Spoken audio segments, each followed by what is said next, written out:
사도신경으로 우리의 신앙 고백하도록 하겠습니다. 나는 전능하신 아버지 하나님 전지의 창조주를 믿습니다. 나는 그의 유일하신 아들 우리 주 예수 그리스도를 믿습니다. 그는 성령으로 잉태되어 동정녀 마리아에게서 나시고 본디오 빌라도에게 고난을 받아 십자가에 못 박혀 죽으시고 장사된 지 사흘 만에 죽은 자 가운데서 다시 살아나셨으며 하늘에 오르시어 전능하신 아버지 하나님 우편에 앉아 계시다가 거기로부터 살아있는 자와 죽은 자를 심판하러 오십니다.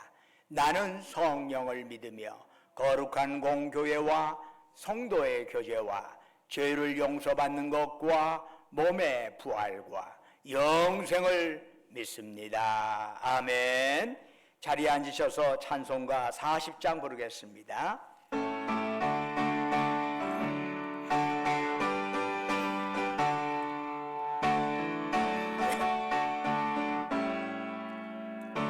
찬송으로 보답할 수 없는 권사랑 주님께 영광 할렐루야.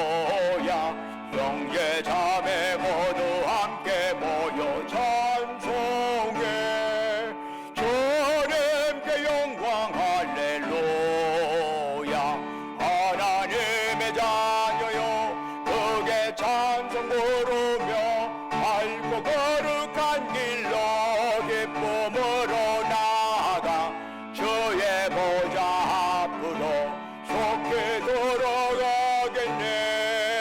주님께 영광 할렐루야. 우리 받은 주님 은혜 한량 없도다. 주님께 영광 할렐루야. 기쁜 찬송 부르면서 전국 가겠네. 주님께 영광 할렐루야. 하나님의 자녀여 크게 찬송 부르며 밝고 거룩한 길로 기쁨으로 나아가 주의 보좌 앞으로 속히 들어가겠네. 주님께 영광 할렐루야. 잠시 후에 우리 모두 주를 보겠네. 주님께 영광 할렐루야. 영광스러운 보좌 위에 거룩하신 주 주님께 영광 할렐루야.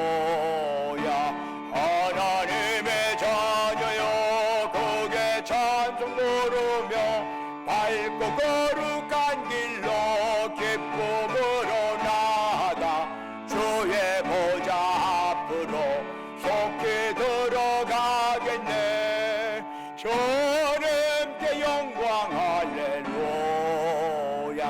만국 백성 전국에서 소리 높여서 주님께 영광 할렐루야.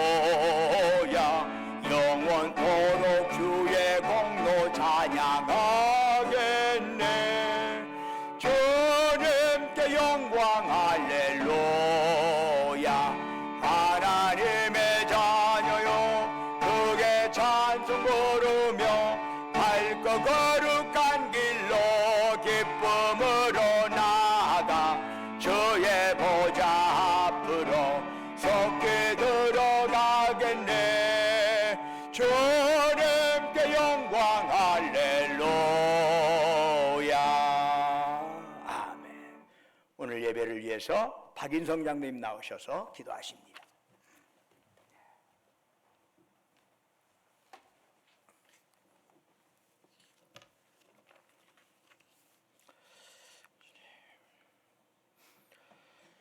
사랑과 은혜로 저희를 만드시고 그 후로 늘 함께 하시며 저희를 지키시고 인도하시는 하나님 아버지 은혜에 감사를 드립니다. 지난 한 주간도 우리를 눈동자같이 지켜주시고 복된 주일 다시 이렇게 주님 전에 나올 수 있도록 인도하시니 하나님 아버지께 참으로 감사를 드립니다. 유난히 더운 날씨와 태풍 피해로 힘들었던 8월이 지나고 이제 산과 들레 오곡백과가 탐스럽게 열매 맺는 계절 가을이 되었습니다. 지난 여름 분주했던 일들과 어수선한 마음들을 정리하고 우리들의 믿음 생활을 돌아보고 주님의 뜻대로 말씀대로 살지 못하고 잘못 행한 것들을 고백하고 회개하오니 용서하여 주시옵소서. 아버지, 용서를 받은 후 회개에 합당한 열매를 맺는 하나님의 자녀가 되게 하여 주시옵소서. 이제 민족 고유의 명절인 추석이 다가옴에 따라 많은 사람이 일가 친척을 찾기도 합니다. 이 땅에 많은 사람이 육신의 고향을 그리워하여 달려가는 것처럼 하늘나라의 백성인 우리도 우리의 본향인 하늘나라를 늘 그리워하고 사모하는 마음으로 그 나라를 향하여 달려가기를 소원합니다. 잠시 머무르는 이 세상에 헛된 소망을 품지 않고 영원한 그의 나라와 그의 의를 구하는 삶이 되도록 우리를 인도하여 주시옵소서. 사랑의 하나님 아버지, 우리가 모여 교제할 때마다 주님의 사랑과 은혜가 넘치게 하시고 주님의 몸된 교회를 세우고 가정을 주님의 말씀으로 세우는 성도들이 될 수 있도록 이끌어 주시옵소서. 직장에서 맡은 일로 인한 세상 사람들과의 관계 속에서도 믿음을 지킬 수 있도록 인도하여 주시고 우리 몸을 영혼을 구원하는 하나님의 도구로 삼아 주시옵고 날마다 연약한 믿음이 변하여 믿음의 용사가 늘어나는 건강한 교회로 세워가실 줄 믿고 그 은혜에 감사를 드립니다. 이 일을 행하시는 하나님 아버지, 전주신강교회를 새롭게 하여 주시옵소서. 3대 담임 목사님을 모시기 위한 청빙 과정이 진행 중입니다. 어느 분을 모시게 될지 우리는 알 수 없지만 하나님께서 우리 교회에 꼭 맞는 신실하고 충성된 주의 종을 예비해 주실 줄 믿습니다. 담임 목사 청빙 이후에 새로운 리더십의 변화 과정까지도 주님께서 간섭하여 주셔서 교회가 평안한 가운데 변화와 성장을 이루게 하여 주시옵소서. 지혜의 하나님 아버지, 오늘 이 자리에 각각의 이유로 지치고 힘든 사람, 마음에 상처 입은 사람들이 있다면 주님의 따스한 어루만짐을 느끼게 하여 주시고 회복해 하여 주시옵소서. 주님의 은혜를 체험할 수 있는 귀한 은혜의 시간이 되게 하여 주시옵소서. 은혜의 하나님 아버지, 주님의 말씀을 증거하기 위하여 단위에 서신 이순대 담임 목사님께 성령의 능력을 더하여 주시고 주님의 축복이 넘치는 말씀을 전하기에 조금 더 부족함이 없도록 채워 주시옵소서. 듣는 성도들의 영혼에 뜨거움을 주시고 새 힘을 얻어 승리의 삶을 살 수 있도록 다짐케 하는 복된 시간이 되게 하여 주시옵소서. 이번 한 주간도 세상 중에 살 때에 하나님의 말씀으로 힘을 얻고 순종함으로 하나님을 경험하는 성도로 세상 가운데 평범하고 연약하지만 주님과 함께함으로 위대한 성도가 되게 하여 주시옵소서. 늘 동행하여 주심에 감사를 드리오며 사랑 많으신 예수님의 이름으로 기도드립니다. 아멘.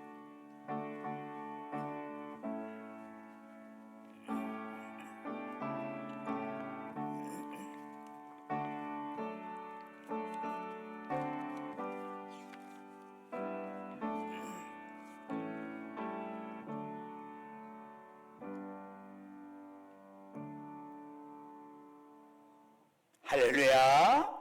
우리 좌우에 있는 형제자매들을 향해서 사랑 인사 나누겠습니다. 주님의 이름으로 사랑합니다. 만나면서 반갑습니다. 주님의 이름으로 축복합니다. 좌우에 있는 형제자매들에게 마음 담아서 사랑 인사 나눕니다. 교회 소식 전해드리겠습니다. 오늘은 9월 둘째 주일입니다.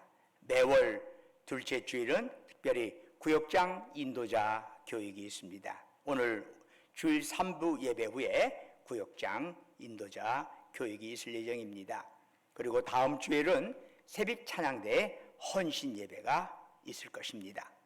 특별히 이번 주에 기장여신도회 전북연합회 제91회 정기총회가 이번 주 14일 목요일에 오후 1시 30분부터 전주 신흥교회당에서 있습니다. 관련되신 분들은 참여하셔서 이러한 연합활동에 좀 더 함께 주어진 역할을 잘 감당할 수 있기를 바랍니다. 성교비 마련을 위한 추석 물품 판매가 있습니다. 총여신도에서 주관해서 물품 판매를 할 테니까 오늘부터 판매한다고 합니다. 그래서 이 모아가지고 선교헌금으로 활용한다고 하니까 여러분께서 적극적으로 협조해 주시면 감사하겠습니다. 나머지는 주보를 참조해 주시고 찬송가 368장 부르시면서 하나님께 예물 드리겠습니다.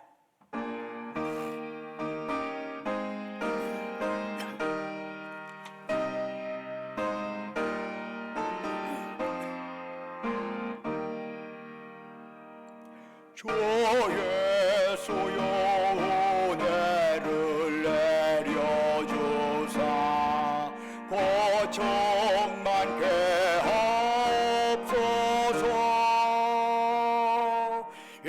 이저리고 목마른 나의 맘에 주 성령을 부소서. 주 예수여 충만한 은혜 내 영혼에 부소서. 주 예수만 나의 힘 되고 내 만족함 됩니다. 주 예수여 죄에서 풀어주사 날 정결케 하옵소서. 이 세상의 유혹이 나의 마음에 주 성령을 부소서. 주 예수여 충만한 은혜 내 영혼에 부소서. 주 예수만 나의 힘 되고 내 만족함 됩니다. 옛 야곱이 전사와 씨름하던 그 믿음을 주옵소서. 이 세상의 물결이 용용해도 날 평안케 하옵소서. 주 예수여 충만한 은혜 내 영혼을 부소서. 주 예수만 나의 힘 되고 내 만족함 됩니다. 주 예수여 완전한 주의 사랑 나 받기를 원합니다. 그 사랑이 내 몸에 충만하여 날 기쁘게 하옵소서. 주 예수여 충만한 은혜 내 영혼에 부소서. 주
만족합니다.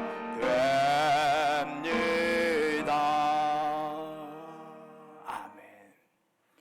은혜와 사랑이 충만하신 아버지 하나님, 거룩한 성회를 저희들에게 허락하시고 이 시간 주의 전에 나와서 이처럼 예배드릴 수 있도록 저희들의 몸과 마음을 이곳으로 지금까지 보살피시고 인도하신 주님, 이 시간 저희들 주님을 앙망하면서 우리의 마음과 뜻과 정성과 힘을 다해 주님께 예배드리오니 이 시간 오직 주만이 우리가 드리는 찬양, 영광 주님 홀로 받으시옵소서.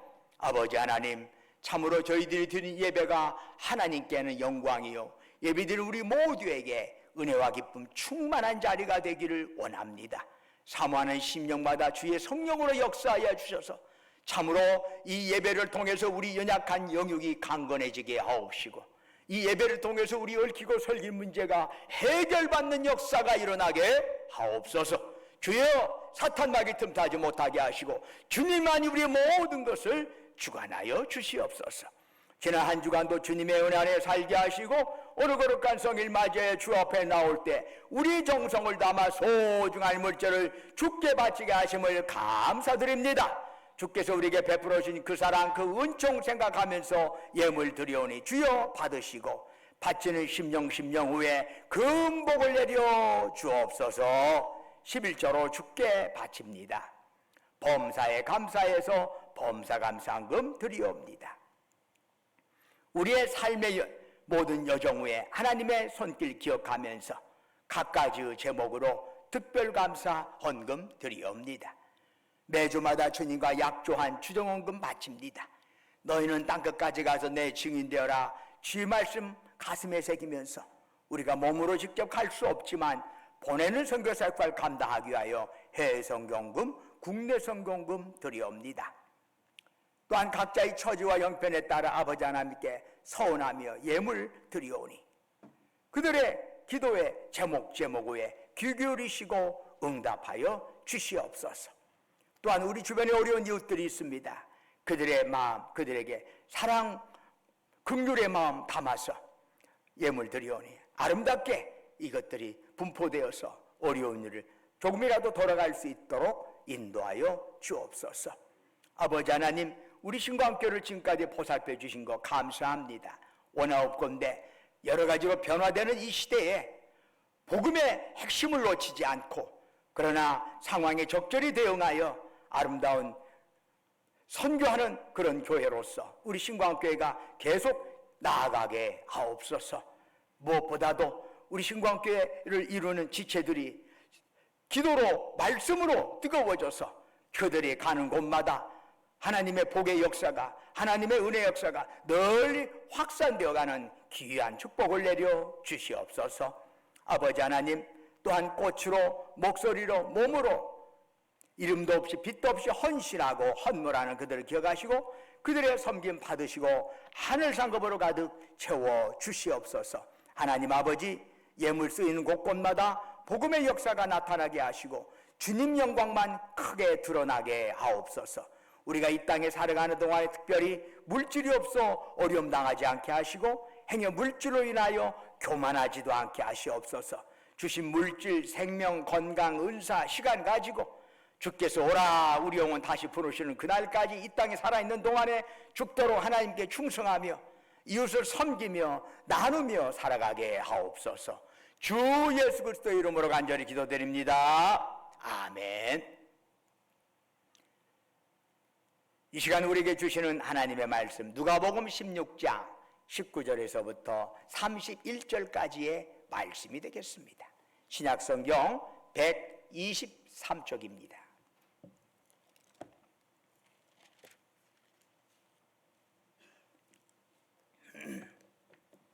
누가복음 16장 19절부터 31절까지 저와 여러분이 한 절씩 교독하겠습니다. 한 부자가 있어 자색옷과 고운 베옷을 입고 날마다 호화롭게 즐기더라. 그런데 나사로라 이름하는 한 거지가 헌데투성이로 그의 대문 앞에 버려진 채 그 부자의 상에서 떨어지는 것으로 배불리려 하며 심지어 개들이 와서 그 헌데를 핫더라. 이에 그 천사들에게 받들려 아브라함의 품에 들어가고 부자도 죽어 장사되매 그가 음부에서 고통 중에 눈을 들어 멀리 아브라함과 그의 품에 있는 나사로를 보고 불러 이르되 아버지 아브라함 나를 긍휼히 여기사 나사로를 보내요. 그때 물을 찍어 내 혀를 서늘하게 하소서. 내가 이 불꽃 가운데서 괴로워하나이다. 아브라함이 이르되 예 너는 살았을 때에 좋은 것을 받았고 나사로는 고난을 받았으니 이것을 기억하라. 이제 그는 여기서 위로를 받고 너는 괴로움을 받느니라. 그뿐 아니라 너희와 우리 사이에 큰 구렁텅이가 있어. 여기서 너희에게 건너가고자 하되 갈 수 없고 거기서 우리에게 건너올 수도 없게 하였느니라. 이르되 그러면 아버지여 구하노니 나사로를 내 아버지의 집에 보내소서. 내 형제 5이 있으니 그들에게 증언하게 하여 그들로 이 고통받는 곳에 오지 않게 하소서. 아브라함이 이르되 그들에게 모세와 선지자들이 있으니 그들에게 들을지니라. 이르되 그렇지 아니하니이다. 아버지 아브라함이여 만일 죽은 자에게서 그들에게 가는 자가 있으면 회개하리이다. 함께 읽겠습니다. 이르되 모세와 선지자들에게 듣지 아니하면 비록 죽은 자 가운데서 살아나는 자가 있을지라도 고난을 받지 아니하리라 하였다 하시니라. 아멘. 오늘 예배에 참여한 여러분 모두에게 그리고 온라인을 통해서 이 예배에 동참한 여러분 모두에게 하나님의 놀라운 위로와 축복이 함께하기를 주의 이름으로 축원합니다. 예수님께서는 믿는 자들이 세상에 살면서 재물에 대해서 어떤 태도를 가져야 할 것인가 하는 것을 분명히 말씀하셨습니다. 누가복음 16장 13절에서 예수님께서는 하나님과 재물을 겸하여 섬길 수 없다 단언하셨습니다. 하나님을 섬기든지 재물을 섬기든지 둘 중에 하나 하라는 얘기예요. 그러자 이 말씀을 듣던 바리새인들이 비웃었어요. 아이 웃긴다 웃겨. 그게 말이나 되는 소리요? 아이 기분 나쁘네. 이런 거죠. 비웃었어요. 그 이유에 대해서 누가복음 16장 14절은 다음과 같이 설명합니다. 바리새인들은 돈을 좋아하는 자들이라. 당시 바리새인처럼 산다는 것은 율법이나 윤리면에 있어서 높은 수준에 있다는 사실을 의미합니다. 그렇지만 돈 쓰임새만큼은 그들은 매우 인색했습니다. 하나님과 재물을 겸하여 섬길 수 없다라고 하는 주의 말씀을 듣고 비웃는 자들에게 주님께서 추가로 주신 말씀이 바로 오늘 본문입니다. 그 내용은 뭐죠? 자, 한 부자가 있었어요. 그는 날마다 명품 옷을 입고 화로운 잔치를 즐기며 살았습니다. 그런데 그의 마음속에 조금 껄쩍지근한 것이 하나 있었습니다. 자기 집 대문 앞에 거지가 하나 와서 사는 겁니다. 처음에는 몇 번 대접도 했지만 세월이 지나면서 귀찮아요. 자꾸 그러니까 이제는 거들떠보지도 않았습니다. 그리고 그 자기 집 문 앞에서 있는 것도 영 기분이 안 좋아. 그런데 오늘 본문에 의하면 이 거지는 부자의 상에서 떨어지는 것을 먹으며 살았다고 합니다. 이것은 쓰레기 처리를 하는 하인이 남은 음식물을 쓰레기로 버리기 전에 그 거지에게 주어서 먹게 하였음을 의미합니다. 또한 그 거지는 거처가 없어서 개들과 함께 살아야 했는데 개들이 거지의 몸에 생긴 상처를 핥기도 하였습니다. 참으로 그 거지는 더할 나위 말할 수 없는 그런 비참한 인생을 살았던 거지요. 반면에 부자는 떵떵거리며 살았습니다. 돈이 있으니 주변에 그 돈 보고 몰려드는 무리들이 적지 않았을 겁니다. 그 부자는 아쉬울 것 하나 없이 살았지만은 이 부자가 잊고 있었던 것이 하나 있었습니다. 그것은 언젠가는 그 모든 것 놓아놓고 생을 마감해야 한다는 것입니다. 자, 이제 때가 되어서 대문 앞에 있던 거지가 죽었습니다. 그 후 부자도 죽었습니다. 누구나 빈몸으로 가야 하는 그 길을 부자 역시 떠나게 된 것입니다. 그런데 예수님의 이야기는 여기에서 멈추지 않습니다. 죽음 이후에 역전된 상황에 대해서 말씀하십니다. 거지는 죽은 후에 천사들에게 받들려 천국에 들어가고 반면에 부자는 지옥에 떨어졌다는 겁니다. 그리고 나서야 부자는 자신의 인생이 잘못되었다는 것을 깨닫게 됩니다. 부자는 살아생전에 부러움의 대상이 되었고 높임을 받았지만 하나님께서는 그러한 부자의 과거의 이력에 아무런 무게도 하나님께서는 두지 않으셨습니다. 그가 이 세상에서 얼마나 박수를 받고 얼마나 높임을 받았는가에 하나님은 관심 기울이지 않습니다. 부자는 늦게서 이걸 깨달았습니다. 여러분, 모든 사람은 삶의 핵심적인 진리를 언젠가는 한 번은 깨닫게 됩니다.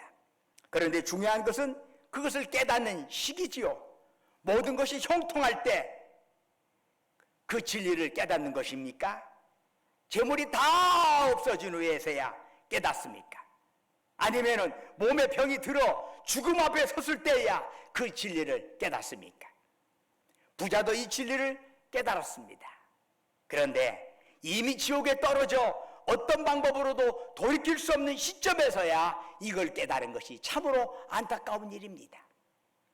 지옥불의 고통을 당하던 부자는 조상 아브라함에게 거지 나사로를 시켜 물 좀 보내달라는 요청을 합니다. 하지만 즉시 거절됩니다. 이미 때가 늦었다는 것입니다. 그러자 부자가 한 제안을 하지요. 아직 세상에 있는 그의 형제들 5이 있는데 그들 역시 부자 자신과 똑같은 인생관을 가지고 살아가는데 이 소식을 전해서 그들만이라도 나와 같은 불행에 빠지지 않도록 좀 해주십시오. 나사로를 살려 내 집으로 보내서 내 형제 5에게 이 사실을 알려 그들만이라도 이곳에 오지 않게 해주십시오. 그런데 아브라함은 그 부탁을 한마디로 거절합니다. 그들에게 모세와 선지자들이 있으니 그들에게 들을지니라. 즉 생명을 위한 말씀이 이미 그들에게 다 주어졌으니까 그것을 따르면 되는 것이다. 구태여 다른 거 필요 없다. 그러자 부자가 재차 간청을 하지요. 그렇지 않습니다. 아버지 아브라함이여. 만일 죽은 자가 살아난 것을 보면 그들이 회개할 것입니다. 그러나 아브라함은 단호하게 이유를 제기합니다. 모세와 선지자들의 말을 듣지도 아니하면 비록 죽은 자 가운데서 살아나는 자가 있다고 할지라도 고난을 받지 아니하리라. 마음이 이미 하나님 말씀으로부터 비틀어졌다면 어떤 기적을 보더라도 잠시 호기심을 가질지 몰라도 그 마음 돌아서지 않는다. 하나님 말씀도 안 받아들이는데 죽은 자가 살아났다고 말씀을 안 받아들이는 말씀을 확 받아들일 것 같으냐? 그럴 것 같지만 그렇지 않다. 오늘 본문을 보면은 13개의 절 중에서 이생에 관한 이야기는 처음 3개뿐이고 나머지 10개는 죽음 이후에 관한 이야기로 되어 있습니다. 그래서 성경 해석사를 보면은 오랫동안 이 비유는 내세에 관한 이야기로 해석되었습니다. 그래서 오늘 본문을 가지고 죽음 이후의 세상은 어떤 세상이냐, 이러냐 저러냐 지옥 천국 뭐 등등의 가지를 가지고 이야기를 풀어가는 것으로 오늘 본문을 주로 해석했습니다. 그러나 주님은 오늘 비유를 통해서 죽음 이후의 상황에 대해서 설명하시는 것이 아닙니다. 금세기 최고의 신약학자로 추앙받는 톰 라이트라고 하는 신약학자는 이런 주장을 하지요. 이 비유는 흔히 가정하는 것처럼 내세에 대한 설명이 아니다. 사실은 심기가 불편할 정도로 그것과는 다른데 오히려 현재의 그 부자와 가난한 자에게 일어나고 있는 일에 대한 이야기이다. 쉽게 말해서 예수님께서는 이 비유를 통해서 현재 우리가 어떻게 살아야 할 것인가를 교훈하신다는 겁니다. 그러면 우리는 오늘 비유를 통해서 무엇을 배울 수 있을까요? 저처럼 하나님의 나라는 세상의 상식을 뛰어넘는다는 사실입니다. 부자는 눈에 띄는 사람이죠. 유행하는 화려한 옷차림, 끊임없는 잔치에서 흘러나오는 떠들썩함, 웃음과 풍성한 음식 등 그 마을에서 그 누구도 이 부자의 존재를 놓칠 수 없습니다. 사람들은 자신들이 그 부자와 연결되어 있다는 사실을 자랑스럽게 여기고 그 부자와 끈을 자꾸 강조합니다. 어떤 형태로든 그것을 알리고 싶어 합니다. 반면에 거지 나사로는 눈에 띄지 않는 사람입니다. 사람들의 주목을 받지 못합니다. 이런 속성은 그 사이에서 가난하고 힘없는 자들을 공유하는, 그들이 공유하게 되는 운명이라 할 수 있습니다. 사회마다 그런 사람들에 대해서 눈 감고 귀를 막을 방법을 찾아내곤 합니다. 그래서 병든 자들을 병원에다 집어넣고 노인들을 요양원에 집어넣습니다. 장애인들을 장애인 숙소에 집어넣고 가난한 사람들을 빈민가에 집어넣습니다.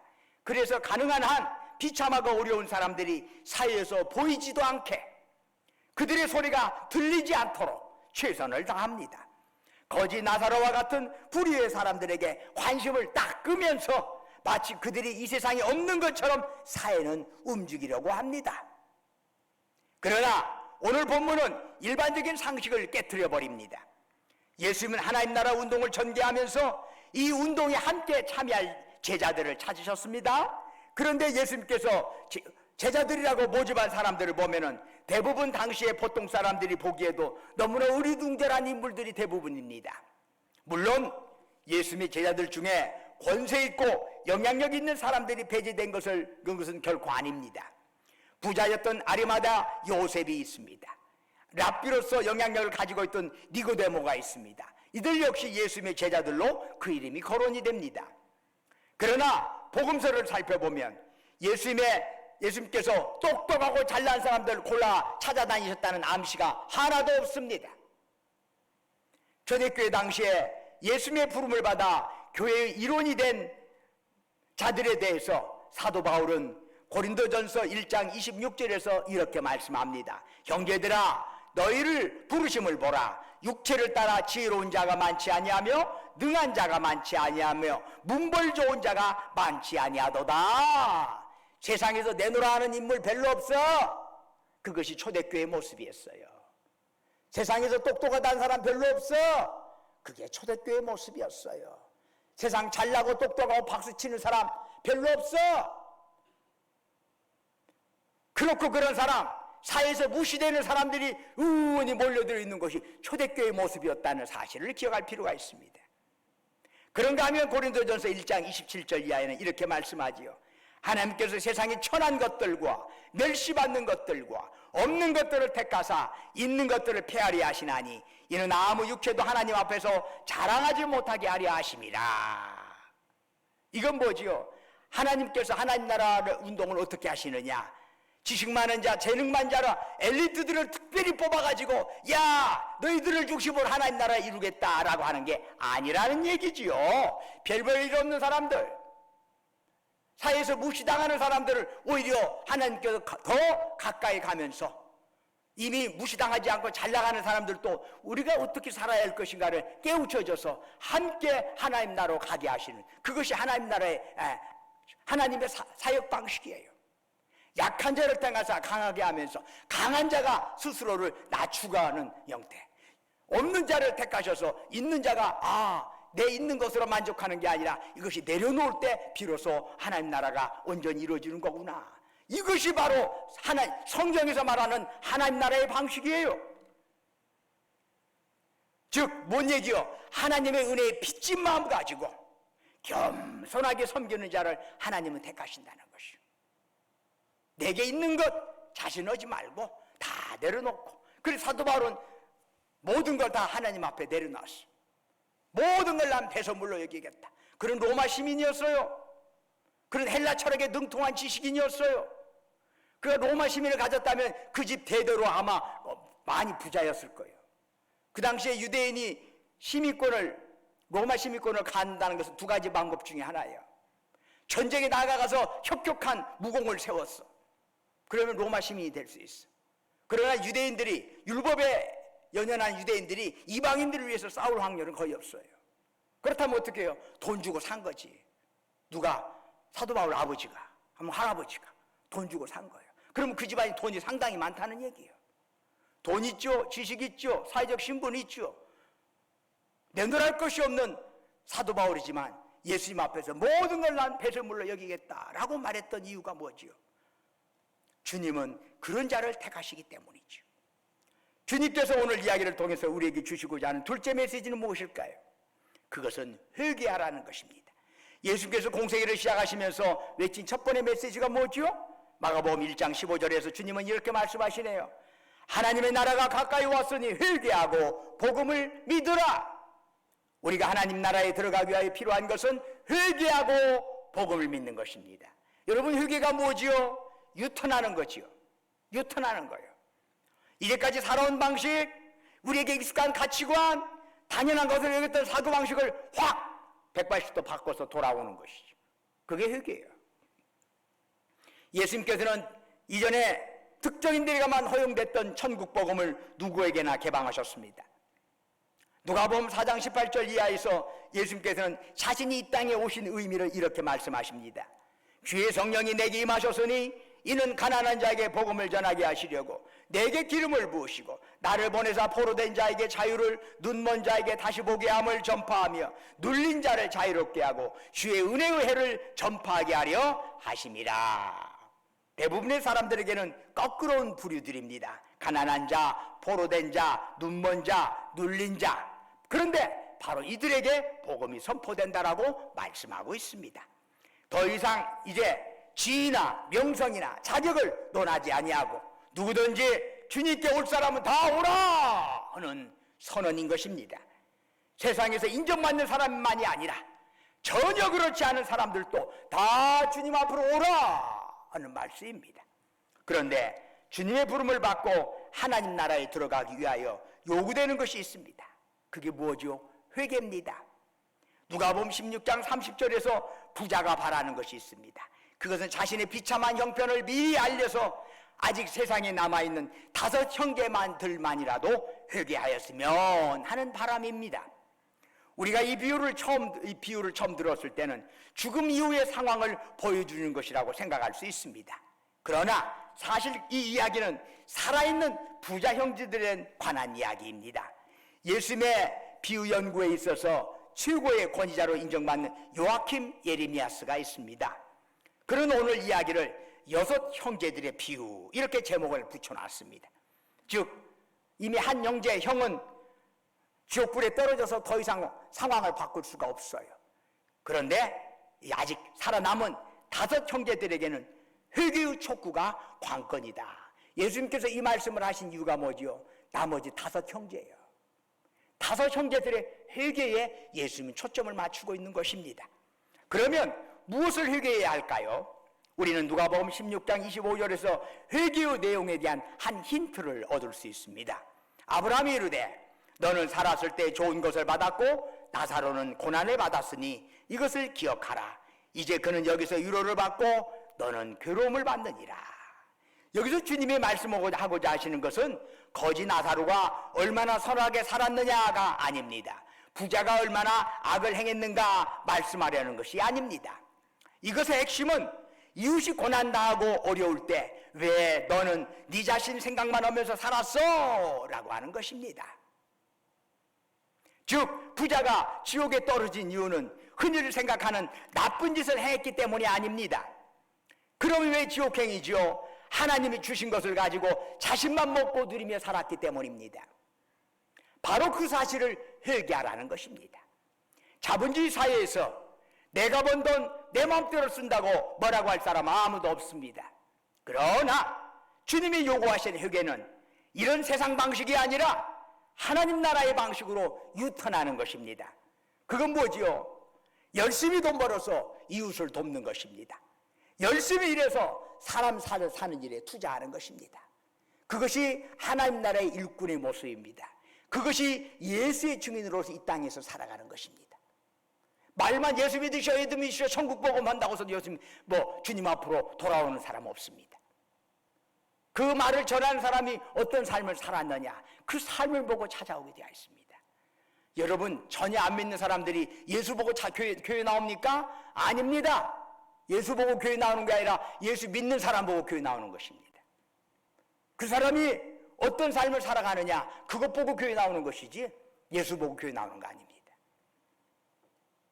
그러면서 나중에 그 예수님 보면서 그 신앙이 깊어져 가는 것 아니겠습니까? 신앙에 단계가 있는 것이지요. 그러므로 우리가 제일 믿지 않는 사람의 접촉점에 하는 것, 우리들이, 그게 하나님 나라의 일꾼들이지. 바로 일꾼들이 그 삶을 통해서 그들의 섬기는 모습을 보여줄 때 그들이 주님께 관심을 기울이게 되는 것이죠. 그게 바로 하나님 나라의 방식이죠. 믿는 사람들이 예수 믿는다고 하면서 하나님 세상 방식과 똑같이 생각하고 똑같이 살면서 예수 믿으셔. 그럼 누가 믿겠습니까? 당신들이나 열심히 믿으셔. 다른 것이 있어야지. 믿는다면 다른 것이 있어야지. 똑같으면서 뭐 예수 믿는다고 하면 뭔 소리예요? 성경책만 끼어들면 뭐 예수 믿습니까? 아니잖아요. 다른 것이 있어야지. 그게 뭐예요? 섬김의 삶이죠. 낮아짐의 삶이죠. 아닙니까? 그것이 주님의 성경의 핵심 내용 아닙니까? 누가복음 16장 22절을 보면 거지 나사로는 그제 죽은 것으로 이 땅의 이야기는 마무리되는데 부자는 죽어서 장사를 치렀습니다. 아마 화려하게 장례식이 거행됐을 겁니다. 그런데 장례식 하니까 떠오르는데 요즘 장례식을 가보면 어떤 경우는 관값, 수익값이 적지 않게 듭니다. 빈소값도 만만치 않습니다. 그런데 그걸 보면서 거듭거듭 떠오르는 게 왜 이렇게 비싼 수익, 비싼 관을 쓰는 걸까? 물론 고인을 마지막이라도 정성을 다해서 보내고 싶어하는 가족의 마음 100% 이해할 수 있습니다. 그러나 때로는 살아있는 사람들이 자기 체면 때문에 그렇게 사용하는 것도 실제로 있는 것이 사실입니다. 다른 사람 체면본이라고. 그러나 차라리 장례비는 절감하고 그래서 전략한 돈을 고인의 이름으로 값지게 사용하는 것이 더 고인을 위하는 것이 아닐까라는 생각을 해봅니다. 죽은 후에 장기를 기증한다든지 시신을 기증함으로써 살아있는 자에게 유익을 주는 것도 하나님 나라의 방식일 것입니다. 자녀들에게 유산 남겨주지 않기 운동을 하는 것도 우리 믿는 자들에게는 고려해 볼 만한 일입니다. 우리 믿는 자들은 세상 방식에서 유턴해서 하나님 나라의 방식으로 살아가야 할 것입니다. 그것이 진정한 회개입니다. 사랑하는 여러분, 여러분이 지니고 있는 재물, 지위, 건강, 학식, 시간 모두 하나님이 주신 선물입니다. 때가 되면 그 선물 다 주님께 반환해야 합니다. 그리고 우리는 알목으로 주 앞에 서야 할 것입니다. 그리고 그것을 계산해야 합니다. 그때 주님은 물으실 것입니다. 내가 네게 맡긴 것을 어떻게 사용하다 왔느냐? 그때 사랑하는 여러분, 여러분과 저는 그에 대해서 대답을 해야 할 것입니다. 내가 하나님께서 나에게 주신 걸 가지고 내가 뭐다가 인생 70 살고 80 살고 100살 살다가 왔는가? 저 이렇게 오래 살다 왔네요. 저 이렇게 아파트를 몇 채씩 해가지고 왔어요. 저 이렇게 돈 많이 벌고 남겨놓고 왔어요. 은행에다가 많이 갖다가 놓고 왔어요. 여러분, 그런 것들은 하나님 앞에서 제1의 상급도 받을 수 없습니다. 하나님의 상급은 그거 준 걸 가지고 어떻게 하나님을 섬기고 이웃을 섬겼느냐, 이것만이 오직 하나님께서 물으실 것입니다. 여러분은 어떤 대답 하시렵니까? 기도하겠습니다. 은혜와 사랑이 충만하신 아버지 하나님, 한 번 왔다 가는 인생 바른 삶 살게 하시고 주님 보시기에 주님 앞에 설 때 합당한 모습으로, 쥐구멍이 아니라 감사한 모습으로, 소망의 모습으로 서게 하여 주옵소서. 그런 삶 살아가게 하옵소서. 예수님 이름으로 기도드립니다. 아멘. 다 같이 일어나셔서 찬송가 54장 부르시겠습니다.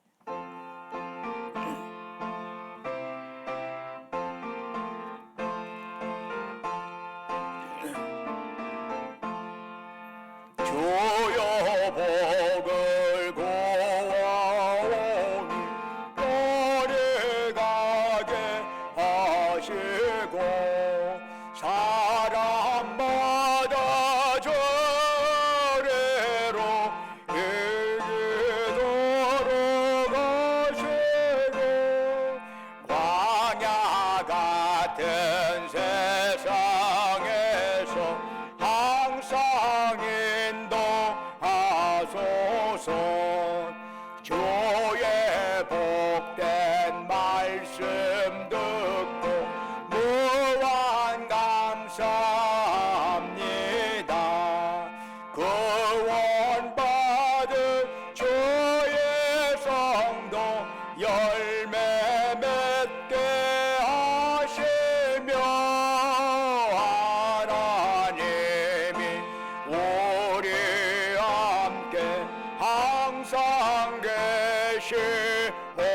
하시옵소서. 아멘.